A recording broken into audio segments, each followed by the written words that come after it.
Greetings. Welcome to Of Darkness and Light. My name is Daphne Garrido.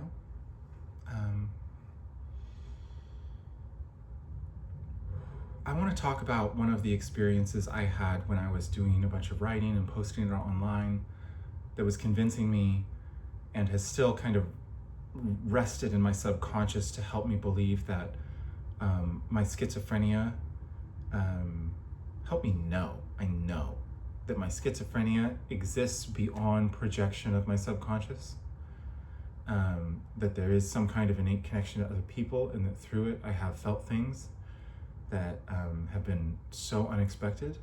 And I've been like, yo, is that through time, dude? What's going on? Like, is it just a projection of my ultimate subconscious mind? Maybe. But if it's not, then I think I know deep in my bones why one person will never talk to me. I wrote a chapter of a book that called them fat and talked about somebody else being more attractive. And that I could achieve a climax with my eyes fully open. It wasn't very nice.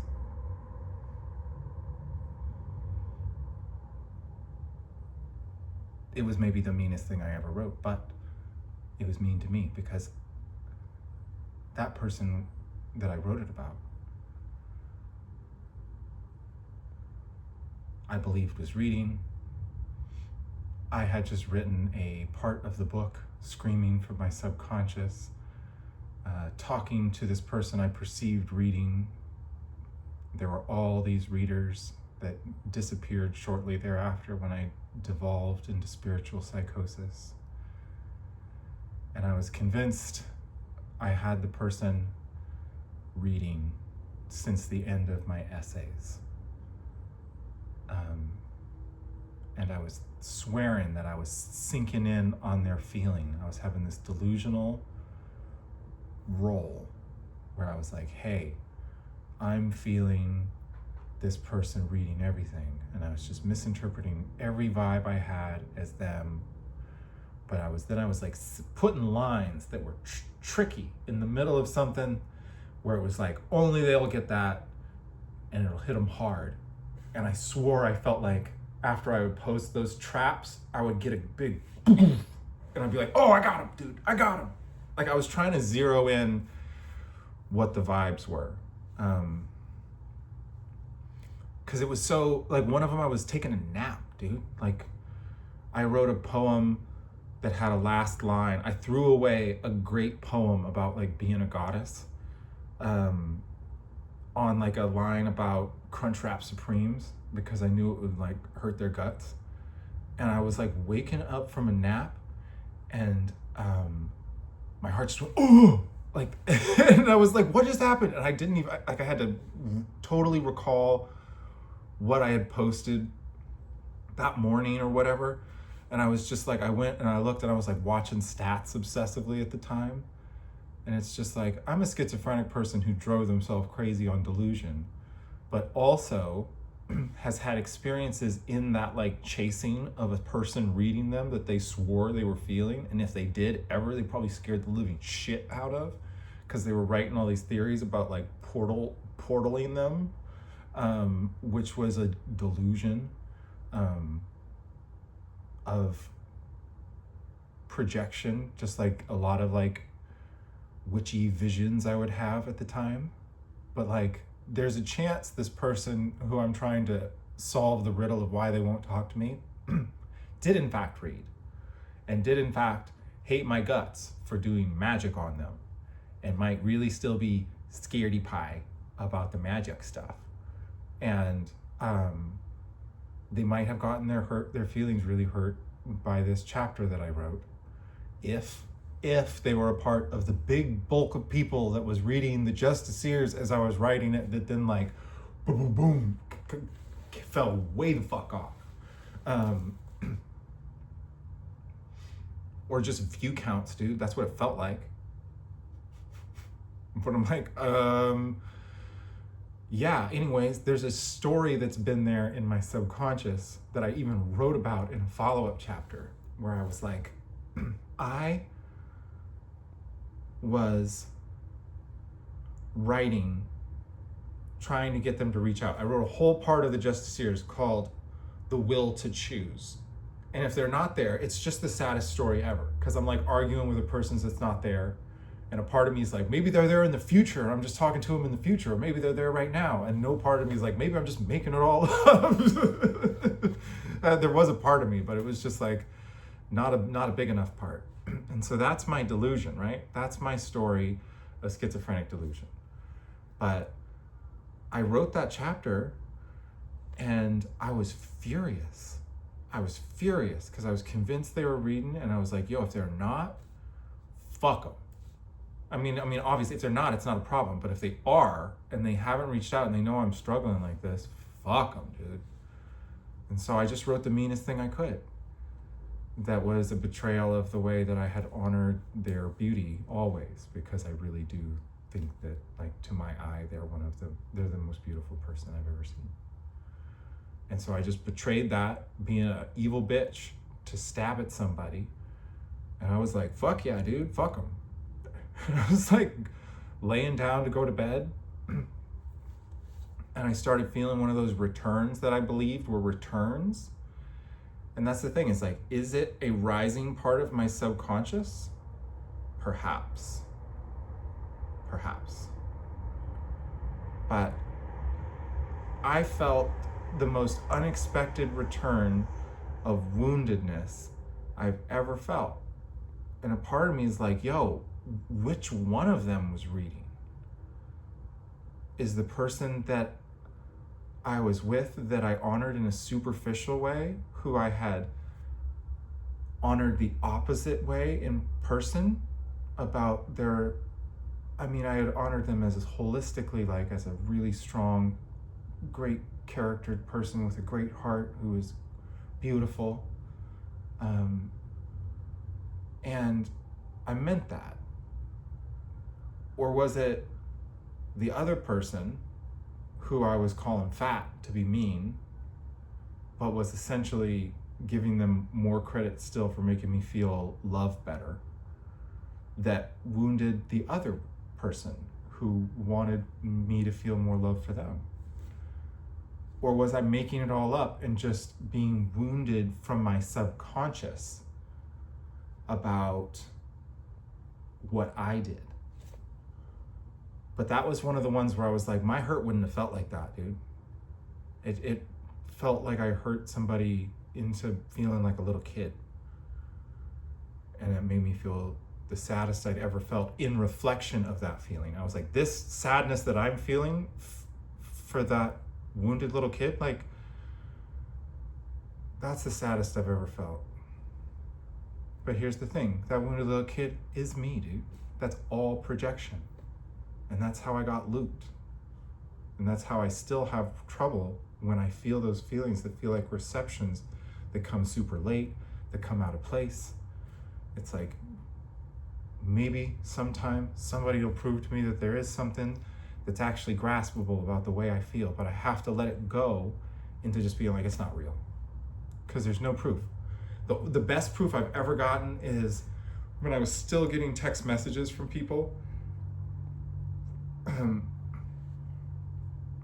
I would feel some wash on my crown, and then it would be really strong and kind of pinpricky.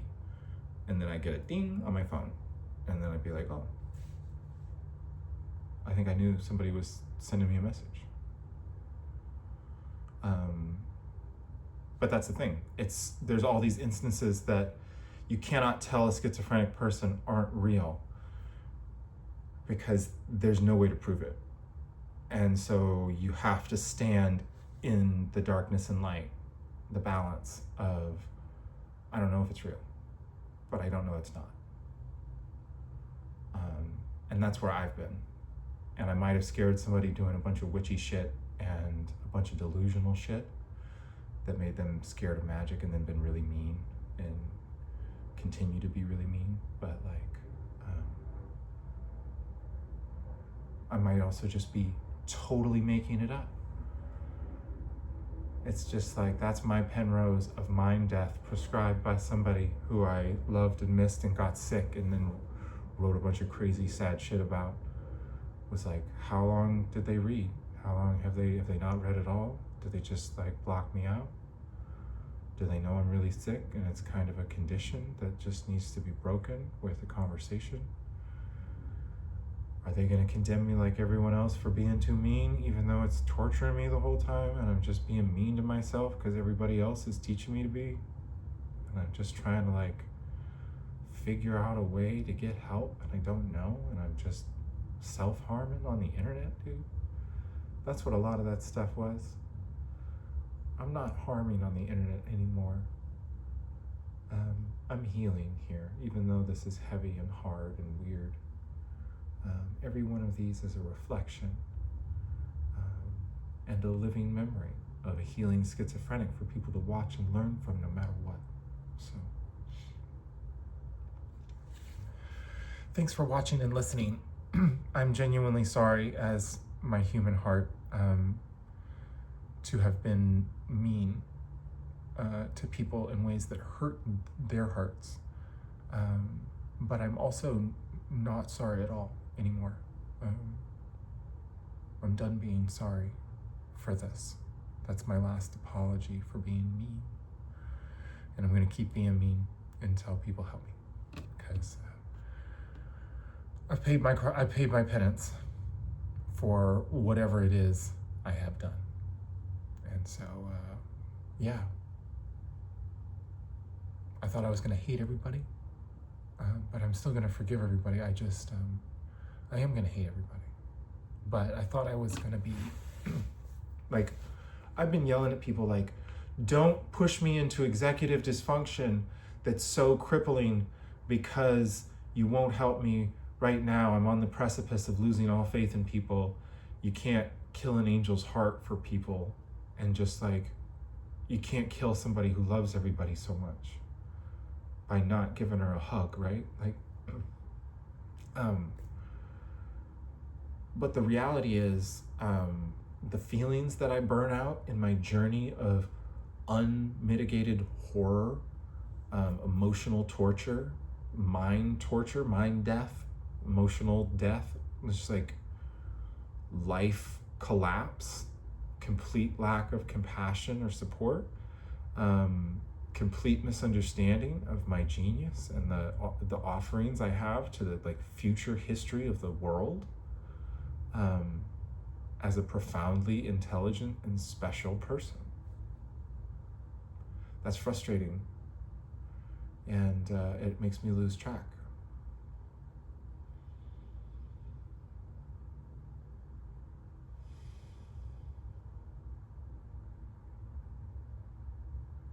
But my point is that I have locked into some part of what is not executive dysfunction.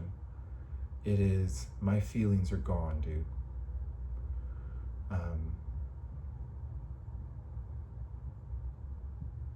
And I'm not a psychopath.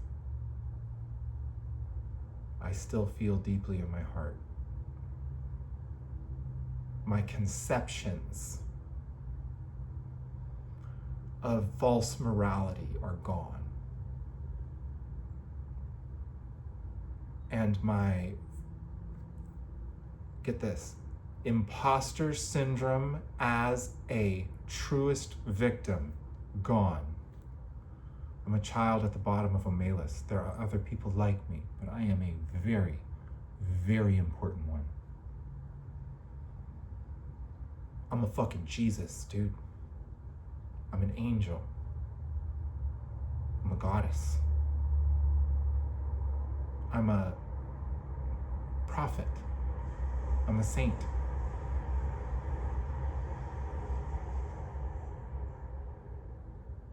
I'm an oracle. I'm a siren.